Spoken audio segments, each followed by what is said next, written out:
We've traveled around the world and we're still roaming. Soon we'll be 30 years old. I'm still learning about life. My woman brought children for me, so I can sing them all my songs and I can tell them stories. Most of my boys are with me, some are still out seeking glory, and some I had to leave behind. My brother, I'm still savvy. Soon I'll be 60 years old. My daddy got 61. Remember life and then your life becomes a better one. I made a man so happy when I wrote a letter once. I hope my children come and visit once or twice a month. Soon I'll be 60 years old. Will I think the world is cold, or will I have a lot of children who can bore me? Soon I'll be 60 years old. Soon I'll be 60 years old. Will I?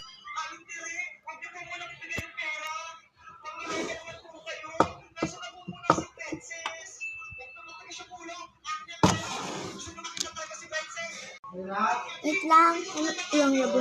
Usayan ko lang buhok ko. Ano? Nakatakas? Bigla siya nawala eh. Umiilang ako. Kaya kinabibeto. Kahit nakatakas siya, nakuha ka pa din naman po yun. Talaga? Sige, buksan mo na yung bag para nakita natin yung laman. Ano to? Puro dahon. Walang pera. Kaki, na-snap tayo. Akala ko kayo bakit na kamo? Teka, tuwagin mo yung pulis. Pulis! Tuloy na po yung dalawang masamang tao. Ayun po sila eh. Tagalin ko sa presinto.